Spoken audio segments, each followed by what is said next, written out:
Well, it happened once that Shankaran Pillai went to his lawyer and he wanted to divorce his wife.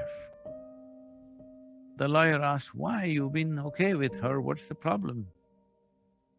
Shankaran Pillai said, her table manners are so bad, her table etiquette is so terrible, I can't live with her anymore.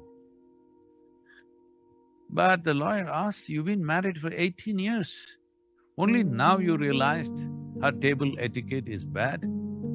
He said, "Well, only yesterday afternoon, I happened to pick up a book on table etiquette. As I read it, I realized her table etiquette is terrible, so I want to divorce her." So, so people are constantly changing their intentions. Holding on to certain intent means holding on to a basic plan.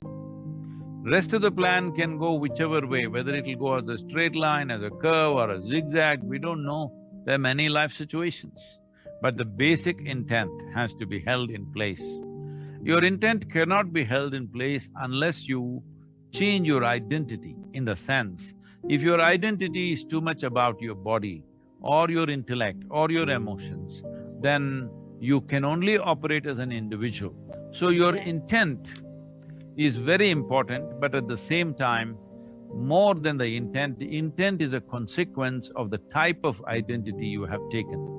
If you have taken an identity of being very strong person, then you will see with best intentions, still worse things could happen. I must tell you that the most horrific things on the planet have happened with best intentions. People who believed that they're doing great things, they did the most horrific things. People who even today believe they are doing God's work, they do the most terrible things in the world right now, because intention without fixing the identity could become very powerful weapon. The most important thing is to fix the identity. How small is your identity or how large is your identity will determine even what your intent is. Your ability to develop an intent, what sort of intent you have. Please understand this. Somebody who is committing a crime, he also has a strong intent. Somebody who is doing something else, many nations, businesses, various kingdoms in the past, they all believed they had a good intent of conquering the world.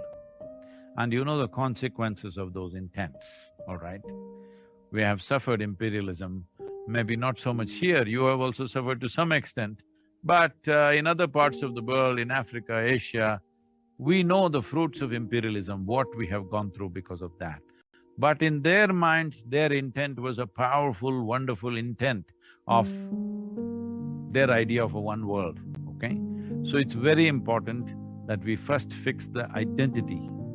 If you fix the identity as not a limited identity but as a cosmic identity, then intentions will naturally flow.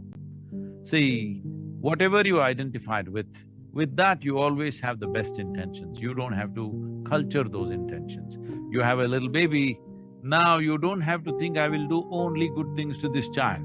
It's rubbish, you don't even need a thought like that, because you see it as yours. Naturally, all the intention is there. You just have to see the world as yours. You have to see this universe as yours and it is yours.